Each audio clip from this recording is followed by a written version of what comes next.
Hello বন্ধুরা, কেমন আছো সবাই? আসসালামু আলাইকুম রহমতুল্লাহি বারাকাতু। আশা করি আল্লাহর রহমতে সবাই ভালো আছো, আমিও ভালো আছি। তো গতকাল আমরা HTML5 এর কিছু ট্যাগ সম্পর্কে আলোচনা করেছিলাম, হেডিং ট্যাগগুলো। তো আজকে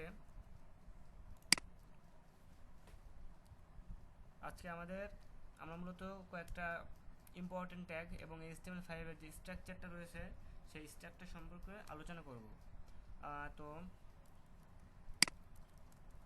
sorry, what is our topic?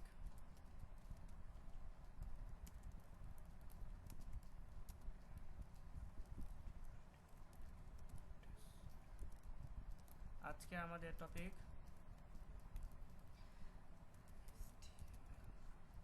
HTML5 এর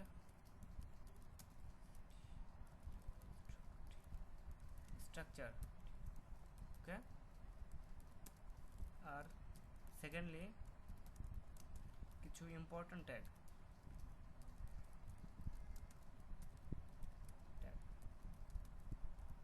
যেমন input tag, table tag, form, a tag, input tag, table tag, form tag, a tag, p tag, etcetera. Okay, তো আজকে আমাদের টপিক এই দুইটা। তো চলুন শুরু করা যাক।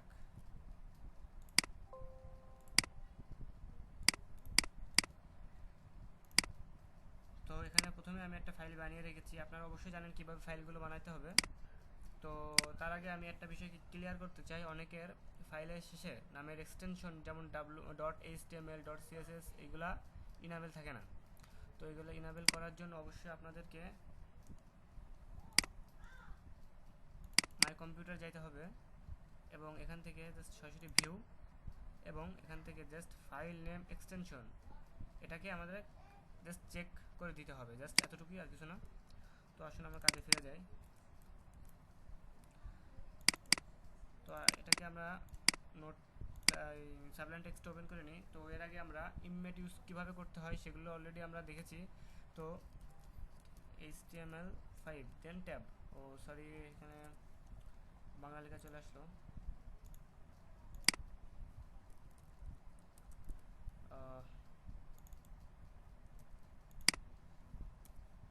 ওকে, HTML5। ওকে, তো এটা হচ্ছে আমাদের মূল স্ট্রাকচার। তো এখানে আমি যদি খেয়াল করি, এখানে পুরোপুরি স্ট্রাকচারটা নাই।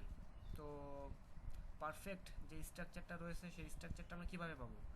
তো সেক্ষেত্রে আমাদের একটা ফাইল ডাউনলোড করতে হবে। ফাইলটার নাম কি? HTML5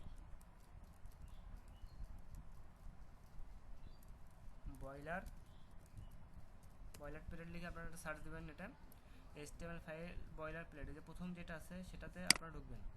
ওকে, তো এখান থেকে যে 7.3.0 ফুল আপডেট ভার্সনটাকে আমরা ডাউনলোড করে নেব। কিছু সময় লাগবে। এই তো ডাউনলোড অপশন চলে এসেছে। এখান থেকে আমরা জাস্ট স্টার্ট ডাউনলোড, অনেক সহজ, অ্যান্ড ওপেন ফোল্ডার। তো এটাকে আমরা আমাদের প্রজেক্ট ফোল্ডারে নিয়ে আসি। ওকে, কাজ শেষ। তো এখানে আমরা এটাকে পেস্ট করি, দেন এক্সট্রাক্ট হেয়ার। ওকে, সরি এটা ভুল হচ্ছে আমার, এটা কাটতে হবে। কন্ট্রোল জেড করি। সরি, আমাদের index.html ফাইলটা, আচ্ছা যাক, সমস্যা নেই।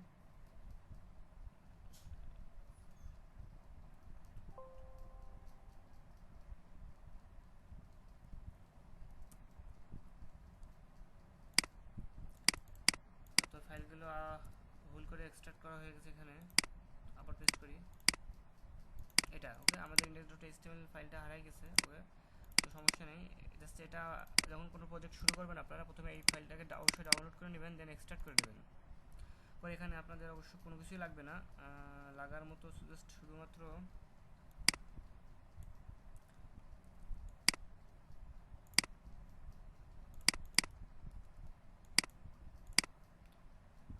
শুধুমাত্র সব ফাইলগুলো আমরা ডিলিট করে দিব, শুধুমাত্র index.html। index.htmlটা কোথায়, এটা এটা আমাদের সব ফাইলগুলো আমরা কি করব, ডিলিট করে দিব। যেহেতু আমরা এখন সিএসএস আসেনি, সেক্ষেত্রে সিএসএস কোনো কিছু দরকার নেই আমাদের, জাস্ট আমরা ডিলিট করে দিব index.htmlটা। এটাকে জাস্ট আমরা open with Sublime text. Okay okay sorry, এটা ভুল হয়েছে আমাদের।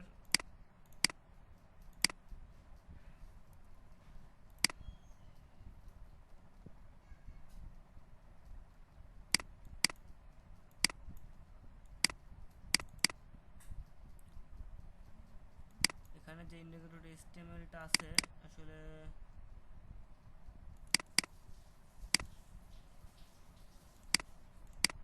এটা এক্সট্রাক্ট আবার করি। এখন index.html আসি, সাবলাইম টেক্সট। প্রবলেম হচ্ছে কোনো একটা জায়গায়।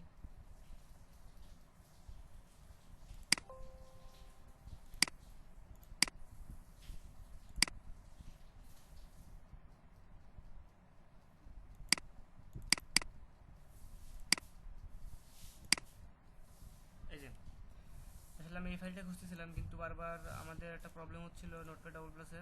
আচ্ছা যাই হোক, সমস্যা নেই। এই যে এই ফাইলটা হচ্ছে আমাদের মেইন ফাইল, এটাই আমাদের লাগবে।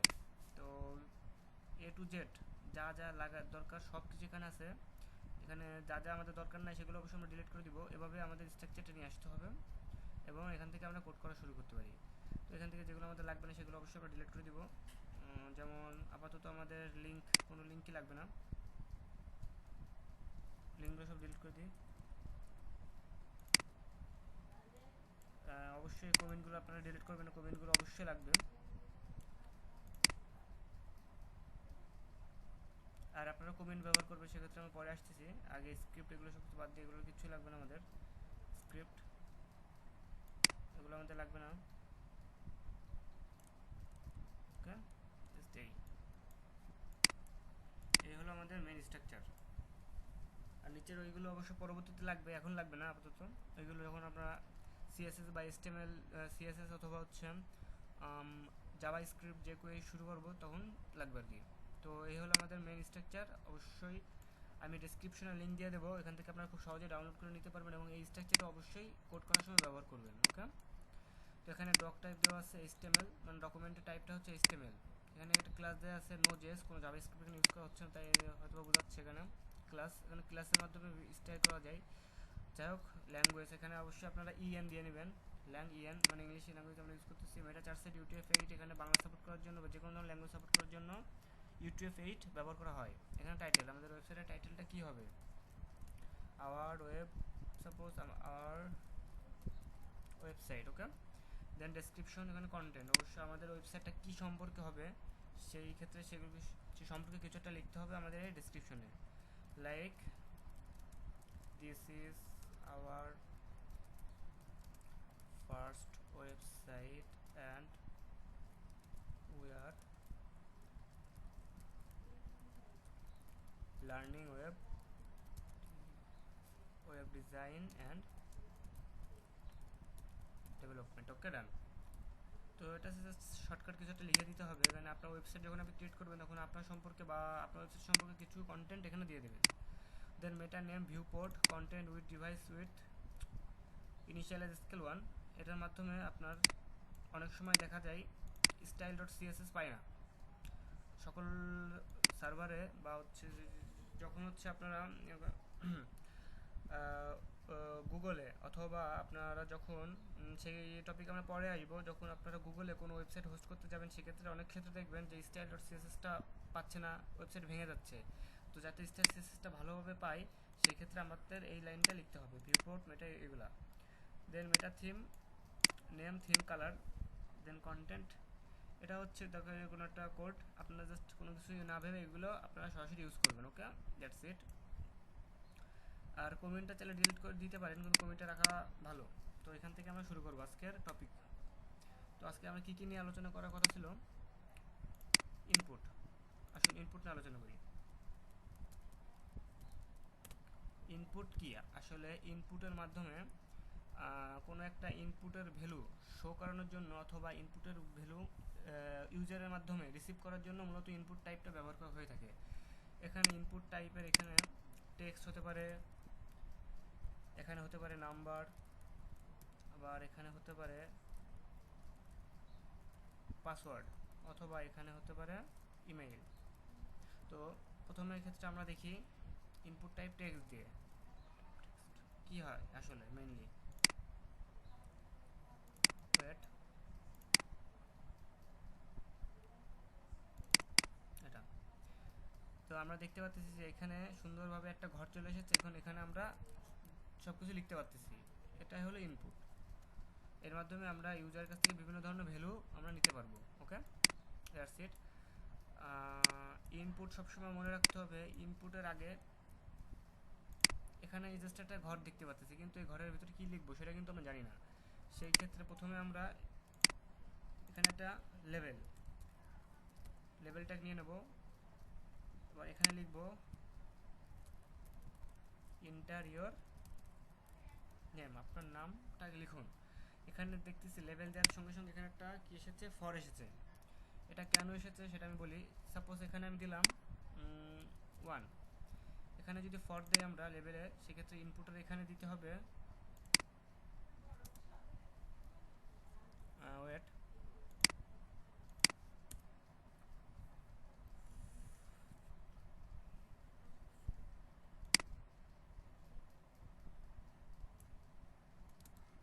ঠিক আছে। এখানে দিতে হবে অবশ্যই আইডি ইকুয়াল টু যেই ফরের এখানে যেই নামটা দিয়েছি আমি অবশ্যই সেটা কপি করে এখানে আমরা দিব। সেভ দিয়ে আমরা একটা রিলোড দিই। এখানে আমরা দেখতে পাচ্ছি যে ইন্টারিয়র নেম লেভেল চলে এসেছে। আর এখানে লেভেলে যখন আমরা ক্লিক করব তখন সরাসরি এর ভিতরে চলে যাচ্ছে কার্সারটা। কিন্তু যদি এখানে আমরা আইডি না দিতাম, সেভ দিলাম, রিলোড, দেখুন যতবারই ক্লিক করেন না কেন এখানে কিন্তু কার্সারটা আসতেছে না যতক্ষণ না এর ভিতরে আমরা ক্লিক করি। তো এর জন্য আইডি এবং ফর ইউজ করতে হবে। তো এখানে যদি আমরা ইনপুট টাইপ টেক্সটের বদলে দেই পাসওয়ার্ড, সেভ দেই, দেন রিলোড। ওকে, এখানে যদি আমি এখানে কিছু লিখি সেগুলো অবশ্যই পাসওয়ার্ড যেরকম আসে সেরকম আসবে। ওকে, আমরা একটু জুম করে নিতে পারি, প্রবলেম হচ্ছে যখন।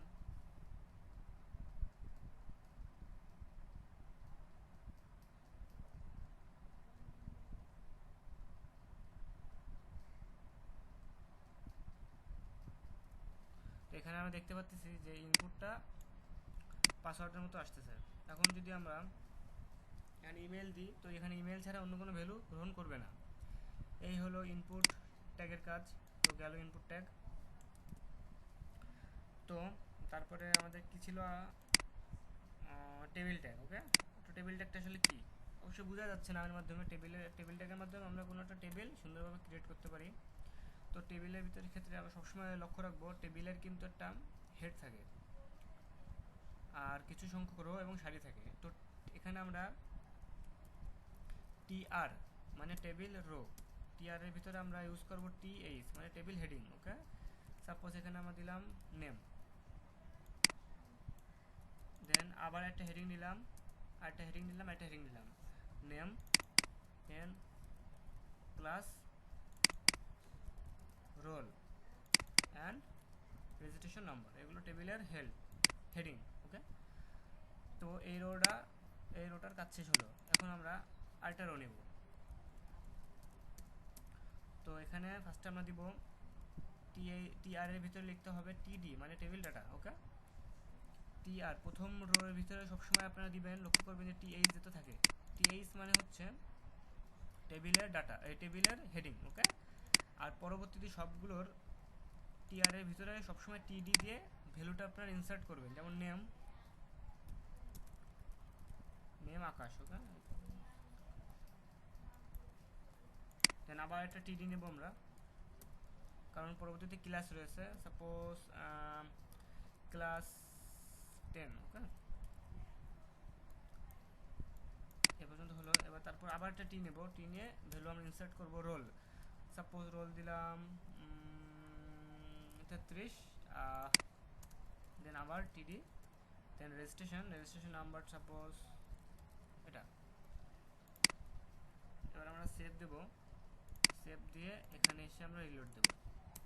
তো আমরা দেখতে পাচ্ছি আমাদের টেবিল কিন্তু ক্রিয়েট হয়ে গিয়েছে, বাট এখানে দেখুন টিএইচ ইউজ করার ফলে এগুলো কিন্তু আমাদের কি হয়েছে, এগুলো কিন্তু একটু বোল্ড হয়ে গিয়েছে, তাই না? আর এইগুলো আমরা টিএইচ যেহেতু ইউজ করি না, এগুলো একটু চিকন আছে, তো কিন্তু এখানে টেবিলটা কিন্তু ভালোভাবে বোঝা যাচ্ছে না। তো এখানে একটা বর্ডারের দরকার আছে না? নাই, বর্ডারে কিন্তু একটা দরকার আছে।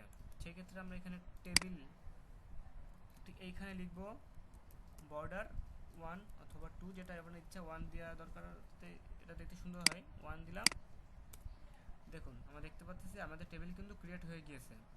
তো এভাবে আপনারা যত খুশি তত ভ্যালু ইনসার্ট করতে পারবেন। শুধুমাত্র টিআরটাকে আমরা কপি করলাম, কপি করে আমরা নিচে জাস্ট পেস্ট করে দিই। এখন নেমটা আমরা চেঞ্জ করে দিব, যেমন এখানে দিলাম সাপোজ হাসিবুল হাসান, সেও ক্লাস 10-এ পড়ে, তার রোল সাপোজ 36, তার রেজিস্ট্রেশন নাম্বার সাপোজ এটা। সেভ দিলাম, দেন আমরা আবার যদি এখানে এসে রিলোডটা দেই, সেক্ষেত্রে আবার দেখবো হাসিবুল হাসান, তার ক্লাস, সেও 10-এ পড়ে, তার রোল। এভাবে আমরা ভ্যালু ইনসার্ট করতে পারবো খুব ইজিলি। ওকে, তাহলে টেবিলের টপিকটা আমরা গেলাম। এবার টেবিলের টপিকটা শেষ, এবার আসি অন্য কোনো টপিকে। Form tag. তো আসলে ফর্মটা কি,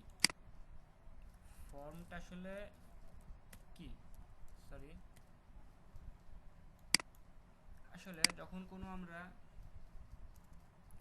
ইনপুট ট্যাগ ব্যবহার করব, ইনপুট ট্যাগ ব্যবহারের সময় এখানে টাইপ দিতে হবে সাপোজ টেক্সট টাইপ, দেন এখানে নেম সাপোজ দিলাম নেম। তারপর এখানে আরও একটা ইনপুট নিই, এখানে টাইপ দিলাম পাসওয়ার্ড, এখানে টেক্সট না দিয়ে ইমেল দিলাম, নেম দিলাম ইমেল, সরি ভুলে আছে, এখানে ইমেল হবে, এখানে হবে। আর আরেকটা ইনপুট নিব, টাইপ দিব হচ্ছে সাবমিট, এখানেও তাহলে নেম দিব। তো আসুন এবারে ব্যাপারে, তো ফর্ম অ্যাকশনের মাধ্যমে মূলত ভ্যালু আমরা যেমন ইমেইলের ভিতরে যে ভ্যালুটা দিব, ওয়েট ভালোভাবে একটু বুঝাই, হ্যাঁ। তো এখানে আমরা ইমেইলের ভিতরে যে ভ্যালুটা দিব, সাপোজ এটা, পাসওয়ার্ডের ভিতরে সাপোজ সামথিং, যখন আমরা সাবমিট করার পরে ভ্যালুটা, সাবমিট করার পরে এই ভ্যালুটা কোথায় যাবে, সেই ফাইলের নামটা আমরা এখানে দিব। তো সাপোজ এখানে আমরা দিলাম main.html, ওকে। main.html মানে যখন আমরা সাবমিট করব ভ্যালুটা ঠিক এইখানে যাবে, ওকে। আর এখানে আরেকটা ফাংশন ইউজ করতে, সেটা হচ্ছে মেথড মূলত পোস্ট দিতে হয়, কিন্তু আমাদের এখন যেহেতু পিএসপি আমরা করতেছি না, তো আমাদের মেথডের কোনো দরকার নাই। আসুন এবার দেখি। তো আমাদের অবশ্যই এখানে যেহেতু আমরা দিয়েছি main.html, তো এই ফাইলটা অবশ্যই আমাদের ক্রিয়েট করে নিতে হবে। ওয়েট, এখানে আমরা নিউ একটা ফাইল ক্রিয়েট করে নিই, সেটা হচ্ছে main.html, ওকে। main.htmlটাকে আমরা সাবলাইম টেক্সট ওপেন করলাম, আর এখানে জাস্ট তাড়াতাড়ি করে আমরা স্ট্রাকচার টানলাম, this is our main file, suppose এখানে আমরা h1 ট্যাগের ব্যবহার কিন্তু আমরা আগে দেখেছি। h1 ট্যাগের ভিতরে লিখলাম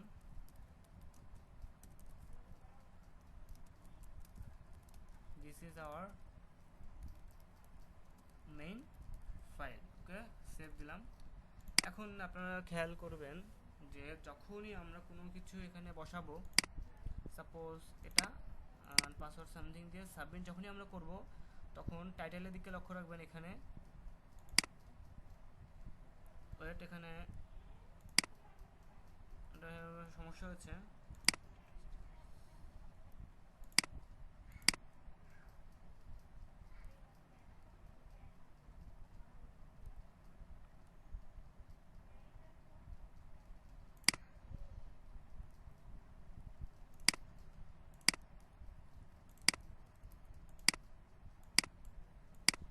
সমস্যাটা ইমেল আইডি আপনাদের ব্যবহার করতেই হবে। এখন দেখুন, যখন আমরা ক্লিক করেছি অবশ্য ফাইলটা সেভ করা ছিল না বিধায় প্রবলেমটা দেখা দিয়েছে। তখন আমরা this is our main file, আমাদের কিন্তু এই ফাইলে পাঠিয়ে দিয়েছে। যদি আমরা এখানে মেইন ডট এইচটিএমএল এটা না লিখতাম, কন্ট্রোল নিয়ে নিলাম, সেই ক্ষেত্রে যদি আমরা দেখি লক্ষ্য করি, তাহলে কিন্তু এখানে আমরা সাপোজ কোনো কিছুটা দিলাম, পাসওয়ার্ডটা দিলাম, সাবমিট করলে কিন্তু এই আমাদের এই পেজটাই কিন্তু থেকে যাচ্ছে, আমাদের কিন্তু অন্য কোথাও পাঠাচ্ছে না। আবারও দেখলাম, দেখুন কিন্তু এখানে যদি মেইন ডট এইচটিএমএল এটা থাকে, এখানে আমাদের একটু ভুল হয়েছে এটা। এখন যদি আমরা কোনো একটা ইমেল অ্যান্ড পাসওয়ার্ড দিই, দিয়ে যদি সাবমিট করি, সেক্ষেত্রে কিন্তু ওয়েট, সাবমিট দিলে কিন্তু আমাদের এই ফাইলে সুন্দরভাবে পাঠিয়ে দিচ্ছে। তো আসলে এভাবেই ফর্ম ট্যাগটা কাজ করে থাকে। ফর্ম ট্যাগের এখন বেশি একটা ব্যবহার দরকার হবে না আমাদের, যখন আমরা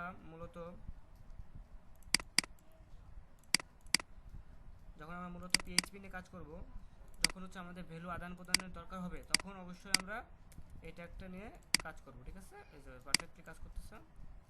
এখান থেকে ব্যাক করার পরে আবার যদি সাবমিট করি, সেক্ষেত্রে আবার চলে যাচ্ছে। ওকে, তো আসুন এবার আমরা দেখি এ পি ট্যাগের কাজ। এ এবং পি ট্যাগ, আসলে এ ট্যাগের মাধ্যমে কি হয়।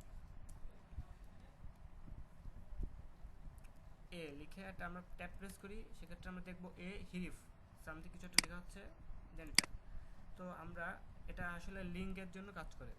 সাপোজ এখানে আমরা লিখলাম ক্লিক হেয়ার। ওকে, এখানে সাপোজ আমরা আপাতত হ্যাশ দিলাম, বলে হ্যাশ বলতে হচ্ছে কোনো ভ্যালু নাই। ওকে, দেন আমরা এখানে সরি, এই ফাইলটা তো সেটা না,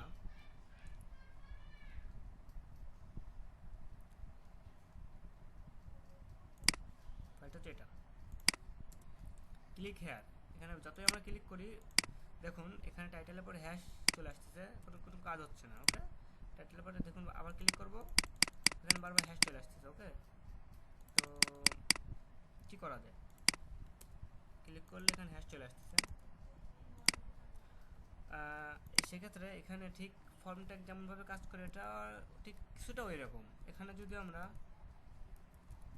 মেইন ডট এইচটিএমএল এই লিঙ্কটা আমরা এখানে দিয়ে দিই, আর এটা রিলোড দিয়ে যদি এখানে আমরা ক্লিক করি, সেক্ষেত্রে আমরা দেখতে পারবো এই ফাইলে চলে এসেছে। এটা আসলে এ ট্যাগের মাধ্যমে লিঙ্ক ব্যবহার করা হয়। এখানে আমরা জাস্ট লিঙ্কের পজিশনটা দিয়ে দেবো, যে এখানে ক্লিক করার পর কোথায় যাবে, সেক্ষেত্রে এটা ক্লিক করলে ওইখানে চলে যাবে। ওকে, তো আপনাদের আরও একটা মজার ট্যাগ দেখাইতে পারি, সেটা হচ্ছে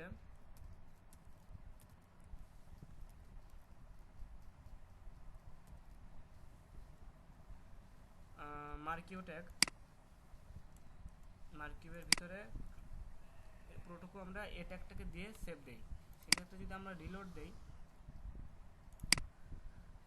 ওকে দেখুন এটা কিন্তু বাম থেকে ডান দিকে আসতেছে। ওকে, তো আমরা যদি চাই we have direction, এখানে যদি চাই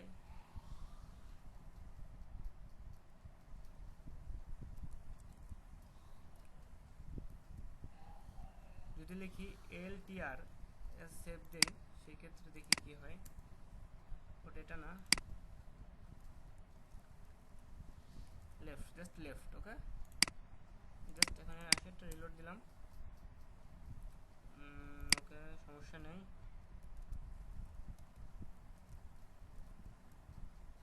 আসলে মার্কিউ ট্যাগ কখনো কাজ করা হয়নি, তো এটা না, আসলে আমরা কি হবে সেটা আমি দেখতেছি।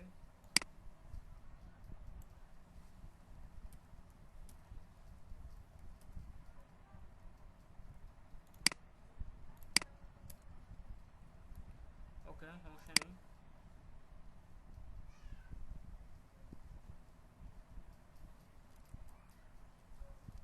যাই হোক, মার্কিউ ট্যাগ বেশ একটা কাজের দরকার হবে না। তো মার্কিউ ট্যাগের মাধ্যমে মূলত কোনো একটা ভ্যালুকে এদিক থেকে ওই দিক বা এদিক থেকে ওই দিক এভাবে নিয়ে আসা বা নিয়ে যাওয়া যায়। আচ্ছা, যাই হোক, আরেকটা ট্যাগ আছে পি ট্যাগ। তো পি ট্যাগের ক্ষেত্রে আমরা মূলত বিভিন্ন ধরনের প্যারাগ্রাফ, পি মানে কিন্তু প্যারাগ্রাফ। ওকে, তো পি ট্যাগের মাধ্যমে আমরা মূলত প্যারাগ্রাফ লিখে থাকি। তো দেখা যাক কীভাবে। ফার্স্টে সাপোজ আমরা 3 একটা ট্যাগ নিলাম, এর ভিতরে লিখলাম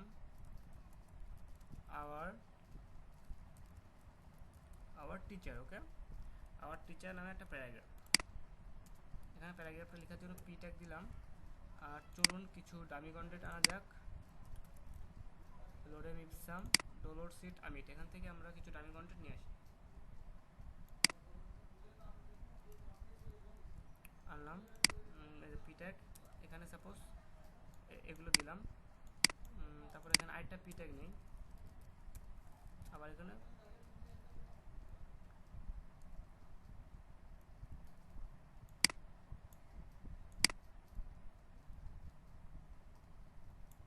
ঠিক এই কন্টেন্টগুলোকে নিয়ে আমরা এখানে বসাই দিই, সেভ দেই। সেভ দেওয়ার পরে যদি আমরা যাই, hit the subscribe button and press the bell button for more videos. Hello everyone, this is FX Shahjul. Sorry, ইউটিউবে একটা ভিডিও অন হয়ে গিয়েছিল। তো আমরা যদি এখানে খেয়াল করি তো দেখতে পারবো এখানে আওয়ার টিচার, এটা কিন্তু হেডিং, আর এখান থেকে এতটুকু একটা প্যারা, এখান থেকে এতটুকু আর একটা প্যারা। তো এভাবে আসলে আমরা প্যারা প্যারা করে বিভিন্ন ধরনের কন্টেন্ট লিখতে পারি, বা ব্লগ লেখার ক্ষেত্রে কিন্তু পি ট্যাগটা অনেক অনেক অনেক বড় ভূমিকা পালন করে। সো ওকে গাইস, আজকে এই পর্যন্তই থাকুক। তো আমরা আজকে কী কী জানলাম, ইনপুট ট্যাগ, টেবিল, ফর্ম, এপি, তাছাড়া HTML5 বা HTML5 এর বয়লার প্লেটটা কীভাবে ব্যবহার করতে হয় সেটা। তো এর পর্যন্ত আমরা কী কী শিখেছি,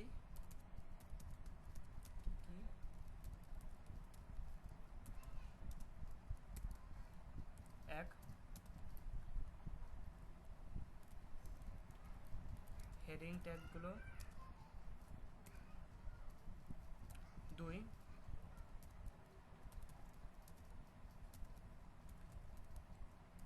বয়লার প্লেট কিভাবে ইউজ করব সেটা। আর 3 নম্বরে আমরা কি শিখেছি, 3 নম্বরে অবশ্যই আমরা শিখেছি কিছু ট্যাগ, আমরা এই ট্যাগগুলো শিখেছি। ওকে গাইস, সো আজকে এই পর্যন্তই। আরও নতুন নতুন ভিডিও অবশ্যই আপলোড দিব। আমি যেহেতু ইউটিউবে নতুন, তো ভুল ত্রুটি হলে অবশ্যই কমেন্ট বক্সে বলবেন কি কি অ্যাড করলে আরও সুবিধা হয়। আমিও এখন নিজে শিখতেছি আর আপনাদেরকে শেখানোর চেষ্টা করতেছি। তো প্লিজ সাবস্ক্রাইব করুন, আর বেল আইকনটা অবশ্যই স্ম্যাশ করে সকল ধরনের ভিডিও আপডেট পাওয়ার জন্য অবশ্যই বেল আইকনটা স্ম্যাশ করুন। ওকে, তো থ্যাংকস।